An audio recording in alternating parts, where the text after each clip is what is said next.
Chairman Stile, Ranking Member Morelli, and members of the committee, thank you for the opportunity to report on the accomplishments of the U.S. Copyright Office in updating our information technology systems and serving the public.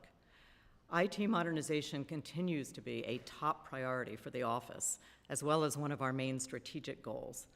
Development work began to build the new Enterprise Copyright System, or ECS, in 2020 after we received its initial funding from Congress.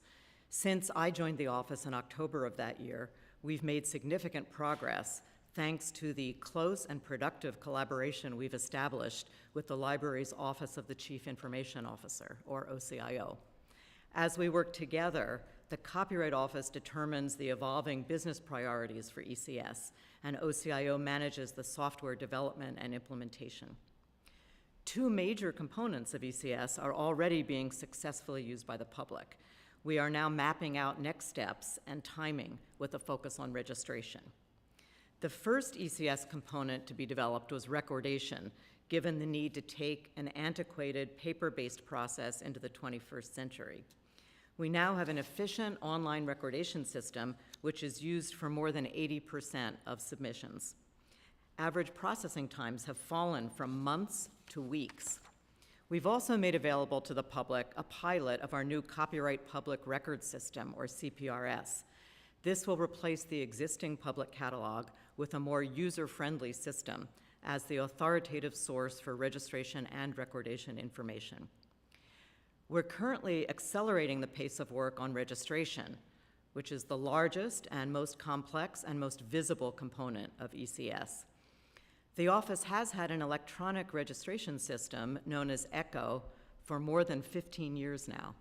This system continues to function effectively with processing times at an all-time low. It does have some limitations, and the new ECS version will be a major improvement.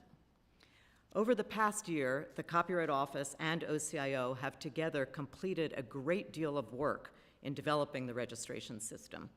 We've tripled the number of IT teams working on it, and we're further reallocating resources to enable rapid progress. Consistent with testimony I've given to Congress before, we expect to initiate a limited pilot of the standard application, as well as the e-deposit upload functionality by the end of this calendar year. This will allow us to gather user feedback to guide further development. Let me mention two other areas of collaboration with OCIO. First, as part of our commitment to preservation and access, we are digitizing our historical records and making them available online. This summer, we've completed fully half of our over 26,000 record books. Second, we've launched a customer contact center, resulting in improved user experience and better analysis. The office has at the same time taken on increasing responsibilities in the areas of law and policy. These include oversight of new statutory structures, multiple rulemakings, and studies on important policy issues like the one currently on the topic of artificial intelligence. Another of the office's priorities is outreach and communication.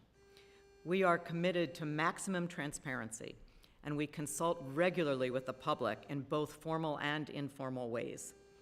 During my tenure, we've ramped up outreach, including to raise awareness about new opportunities for stakeholders with the establishment of the Small Claims Tribunal and implementation of the Music Modernization Act.